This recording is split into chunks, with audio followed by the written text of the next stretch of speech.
그러므로 내가 나를 동역자로 알진대 그를 영접하기를 내게 하듯하고. 아멘.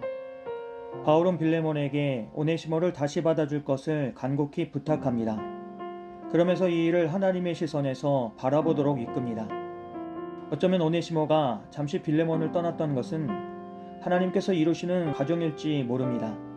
그를 잠시 잃어버린 것처럼 보였지만 이제는 더 이상 종이 아닌 더욱 귀한 존재로 영원히 함께할 형제로 다시 얻게 하시려는 하나님의 뜻일 수 있다는 것입니다. 그렇게 바울은 이 사건 속에서 인간의 실수와 아픔을 넘어 관계를 새롭게 하신 하나님의 깊은 계획을 읽어냅니다. 그리고 바울은 오네시모를 더 이상 종으로 대하지 말고 사랑받는 형제로 두라고 합니다. 이것은 당시의 사회적인 질서를 뛰어넘는 매우 급진적인 요청이었습니다. 신분과 위치로 관계를 규정하던 시대 속에서 바울은 복음 안에서 새로운 기준을 제시합니다. 그리고 여기서 바울은 한 걸음 더 나아가 나를 동역자로 생각한다면 그를 나와 같이 영접하려고 합니다. 또한 바울은 매우 실제적인 부분까지 책임지려고 합니다. 만약 오네시모가 빌레몬에게 불의를 하였거나 빚진 것이 있다면 그것을 자신에게로 돌리라고 말합니다. 그리고 자신이 갚겠다고까지 합니다. 이 장면은 복음의 본질을 생각하게 합니다. 우리가 하나님 앞에서 지고 있던 죄의 빚을 예수 그리스도께서 대신 지신 것처럼 바울은 오네시모의 부담을 자신이 감당하려고 합니다. 그리고 바울은 빌레몬이 자신의 말을 순종할 것을 확신한다고도 합니다. 그리고 그가 자신이 요청한 것보다 더 잘할 것이라고까지 기대합니다. 이것은 전적으로 빌레몬을 향한 바울의 신뢰입니다. 바울은 빌레몬 안에 있는 믿음과 사랑을 믿고 있습니다. 그래서 그 믿음이 행동으로 나타나기를 기대합니다. 그리고 바울은 자신이 곧 방문할 수 있기를 바란다고 말하며 숙소를 준비해달라고 합니다. 그리고 여러 동역자들의 이름으로 문안합니다. 그리고 바울은 마지막으로 우리 주 예수 그리스도의 은혜가 너희 심령과 함께 있을지어다라는 축복으로 편지를 마무리합니다. 결국 이 모든 이야기는 은혜로 시작해서 은혜로 끝납니다. 사람을 변화시키는 것도 그리고 관계를 회복시키는 것도 모두 하나님의 은혜이기 때문입니다. 오늘 말씀은 우리가 어떤 상황에 놓여 있든지 하나님이 기뻐하시는, 하나님이 원하시는 쪽으로 선택할 것을 우리에게 도전합니다. 우리의 삶을 조금 더 정직하게 들여다보면 우리는 한 가지 자리만 살아가는 사람이 아닙니다.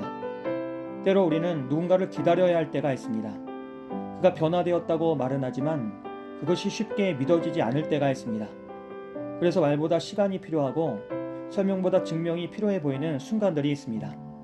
그때 우리의 마음은 다른 사람과 자연스럽게 거리를 두려고 합니다.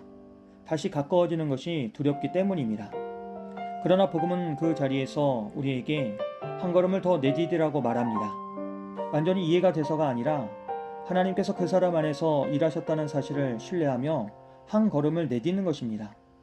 이것은 감정의 문제가 아니라 믿음의 문제입니다. 하나님께서 우리를 받아주신 방법으로 우리도 누군가를 향해 마음을 여는 선택입니다. 또 어떤 때 우리는 바울처럼 관계가 어긋난 두 사람 사이에서 혹은 공동체 안에서 그 사이를 이어야 할 때가 있습니다. 이 역할은 눈에 잘 드러나지 않지만 매우 중요합니다. 연결하는 사람은 한쪽의 말만 전달하는 사람이 아닙니다. 서로의 마음을 이해하고 그 이해를 바탕으로 관계가 회복될 수 있도록 돕는 사람입니다. 그래서 때로는 오해를 풀어주고 때로는 서로를 더 깊이 이해하도록 시간을 만들어주는 사람입니다. 이 역할은 쉽지 않습니다. 왜냐하면 중간에 서 있는 사람은 언제나 부담을 안게 되기 때문입니다. 그러나 바로 그 자리에서 복음의 정신이 가장 실제적으로 드러납니다. 또한 우리는 때로 책임을 져야 하는 자리에 설 때도 있습니다. 누군가의 회복을 돕기 위해 혹은 공동체의 건강을 위해 내가 감당해야 할 몫이 생길 때가 있습니다. 그것은 시간일 수도 있고 물질일 수도 있으며 마음의 여유일 수도 있습니다. 이때 중요한 것은 나의 선택이 하나님께서 기뻐하시는 길인가를 묻는 것입니다. 이처럼 우리의 삶은 다양한 자리 속에서 끊임없이 선택을 하게 됩니다. 그리고 그 선택의 기준이 무엇이냐에 따라 우리의 삶의 방향이 결정됩니다. 세상의 기준은 효율과 결과를 중요하게 여기지만 복음의 기준은 관계와 회복을 더 중요하게 여깁니다. 그래서 우리는 무엇보다 사람을 볼 때에 그 사람이 나에게 어떤 사람이었는가를 보는 것이 아니라 하나님께서 지금 그 사람 안에서 무엇을 이루고 계시는가를 바라보는 시선이 필요합니다. 그런 시선이 우리에게 바르게 자리 잡을 때에 우리는 달라질 수 있습니다. 서로를 판단하는 공동체가 아니라 서로를 세워주는 공동체로 변화될 수 있습니다. 결국 오늘 말씀은 우리에게 관계의 기술을 가르치는 것이 아니라 복음의 시선을 회복하게 해줍니다. 우리가 어디에 있든지 하나님의 마음으로 그 하나님이 기뻐하시는 선택을 할 수 있는 우리 모두가 되기를 주님의 이름으로 기도합니다. 좋으신 하나님, 다른 사람을 은혜로 바라볼 수 있도록 우리를 도와주시옵소서. 또한 관계를 회복하는 일에 우리를 귀하게 사용하여 주시옵소서. 예수님의 이름으로 기도합니다. 아멘.